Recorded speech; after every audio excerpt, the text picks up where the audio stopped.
Pemirsa, peluang timnas Indonesia untuk lolos langsung ke Piala Dunia 2026 terbuka lebar setelah Marcelino dan kawan-kawan tentunya menekuk Arab Saudi dengan skor 2-0. Berkat kemenangan itu, peringkat timnas Indonesia langsung lompat ke posisi ketiga, 1 poin di bawah Australia yang ditahan imbang Bahrain dengan skor 2-2. Untuk memperkuat lini serang, Indonesia segera mendatangkan penyerang handal. Salah satunya adalah Ole Robedi yang sedang diincar saat ini. Akankah kemudian dengan adanya pemain tambahan seperti Kevin Dix, Max Hilgers dan juga Ole Robedi, timnas Indonesia bisa lolos langsung ke Piala Dunia?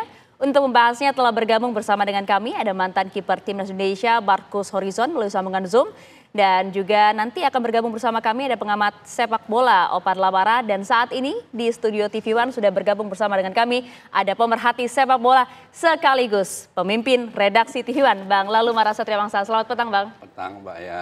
Ya, kita sapa juga. Selamat petang, Bu Markus. Selamat petang, Mbak.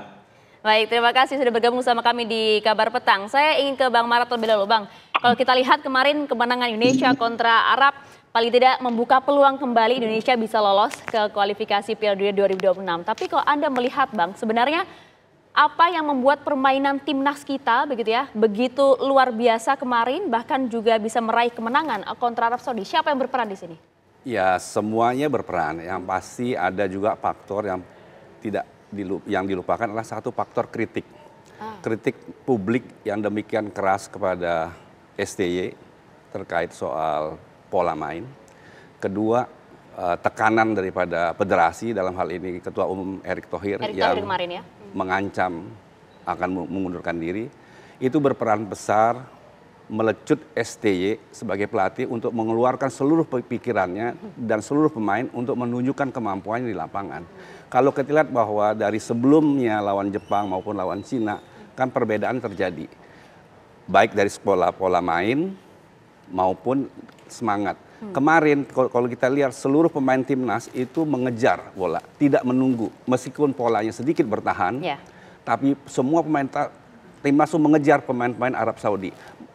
Benar bahwa secara ball position kita kalah jauh. Arab Saudi itu 73%, kita 27%.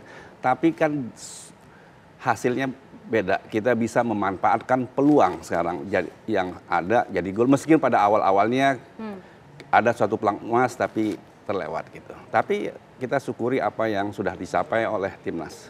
Ya, ternyata kritik itu bisa boleh dimanfaatkan dengan lebih positif dan juga produktif dalam laga kemarin ya, lawan kritik Arab Saudi. Dan tekanan kepada STY dan timnas itu dilihat sebagai vitamin, bukan sebagai musuh. Gitu. Itu yang udah membuat kemenangan kita dan juga semangat dunia sepak bola kembali membara untuk kemudian menatap kualifikasi Piala Dunia 2026. Saya ingin ke Bang Markus. Bang, kalau Anda melihat ya dari permainan kontra Arab Saudi kemarin dan juga beberapa game sebelumnya, tentu kita melihat ada perbedaan yang begitu cukup erat lah kalau kita lihat ya, tapi mencolok juga. Tapi kalau misalnya kita lihat, Bang, apa yang menurut Anda menjadi pembeda dalam pertandingan lawan Arab Saudi kemarin? Ya, yang pertama saya ucapkan dulu ya selamat buat tim nasional yang meraih kemenangan pertama lawan Arab Saudi di GBK.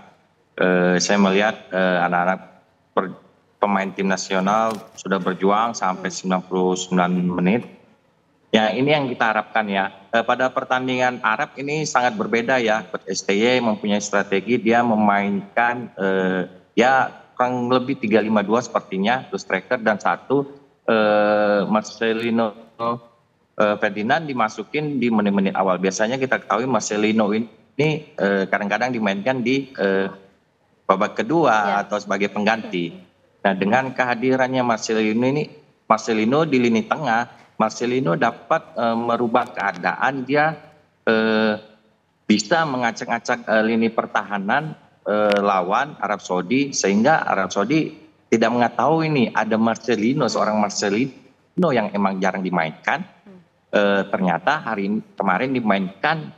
Akhirnya ya Arab Saudi tempat kebingungan nih di lini tengah. Kita ketahui emang Arab Saudi di lini tengah kalah sama pemain-pemain kita ya. Mereka selalu menyerang lewat flank sayap dari sisi kanan kiri di para pemain tim nasional. Makanya di sini letak keunggulan kita. bagaimana peran para gelandang-gelandang kita berperan sangat bagus sekali, dan itu yang menyulitkan buat Arab Saudi. Iya, kalau kita lihat kan memang permainan Marcelino begitu luar biasa, dia menjadi man of the match pada laga lawan Arab Saudi kemarin. Apa yang bisa Anda lihat dari pemain satu ini, Bang?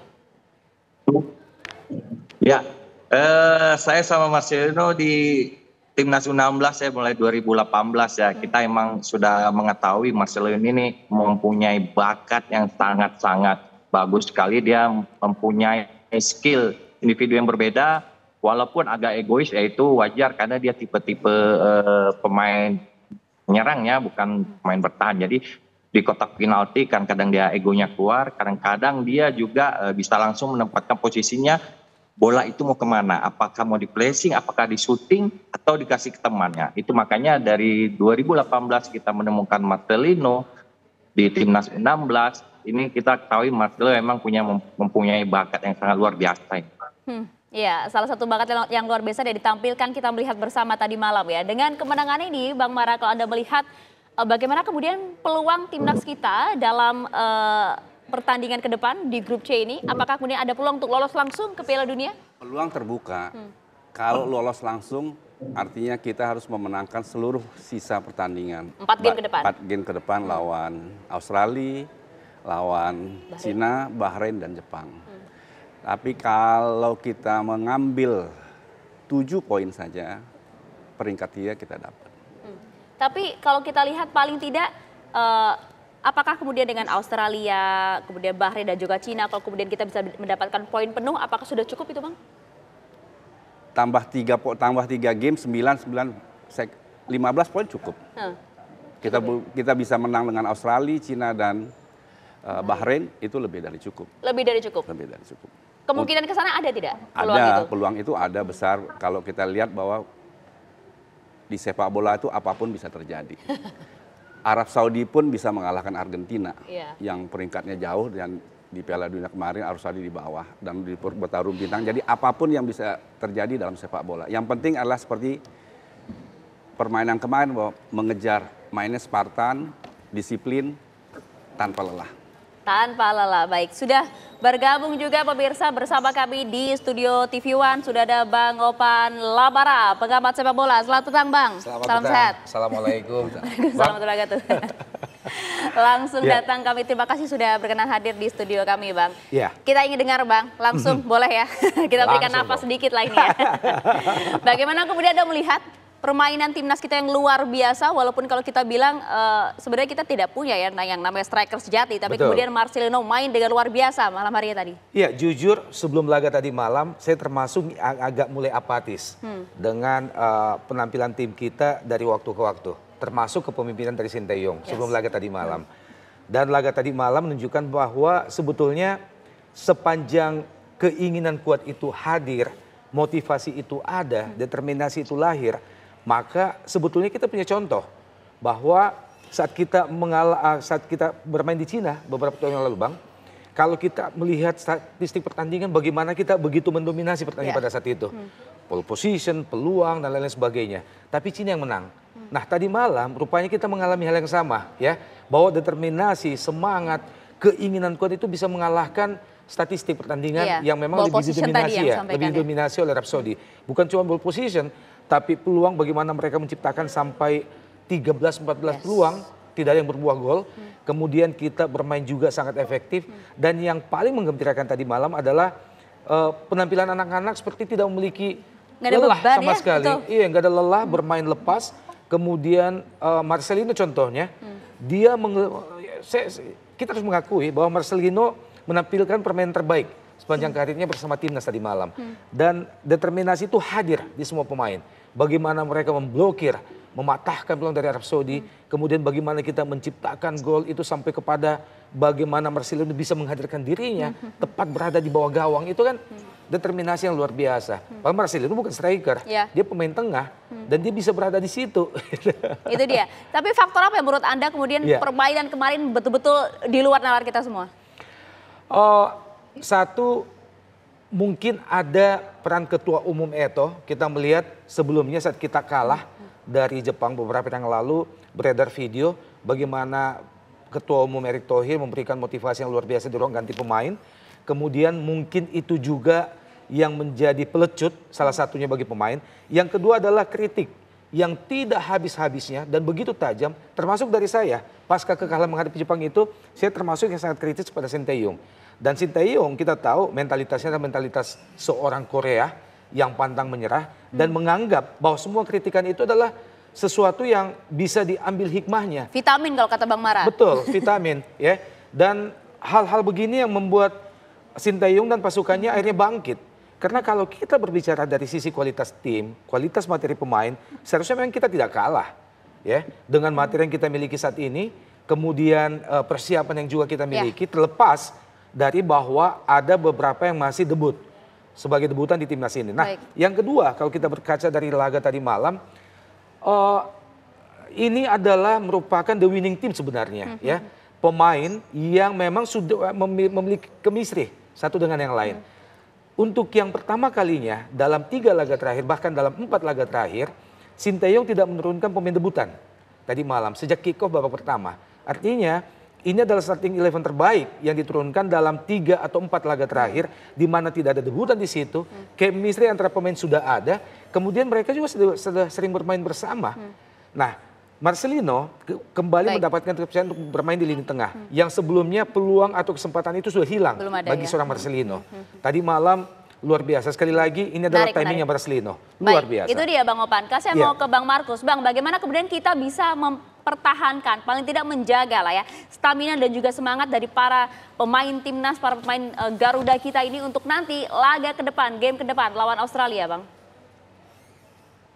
Ya, kita ketahui ya, tim nasional ini setiap pertandingan berbeda-beda ya. Coach STI mempunyai taktik dan strategi tersendiri. Mudah-mudahan nanti ya lawan Australia, mudah-mudahan taktik STI itu tepat dan jitu, karena pasti mereka sudah melihat video Australia, di mana Australia berbeda sama pemain Arab ya, karena Arab tipe pemain yang selalu menyerang dari flank.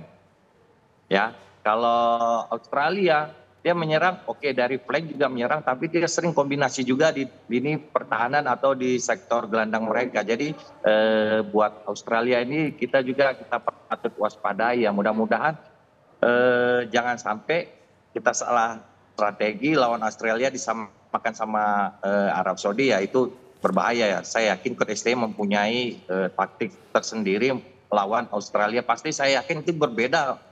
Mereka lawan seperti Arab kemarin ya, pasti saya yakin itu berbeda. Ya tentu kalau kita lihat kan dalam grup neraka ini pasti setiap negara harus selalu berubah strateginya untuk bisa memenangkan peluang paling tidak poin penuh begitu. Nanti kita akan bahas kembali hal ini usai jeda saat lagi, tetap bersama kami di Kabar Petang.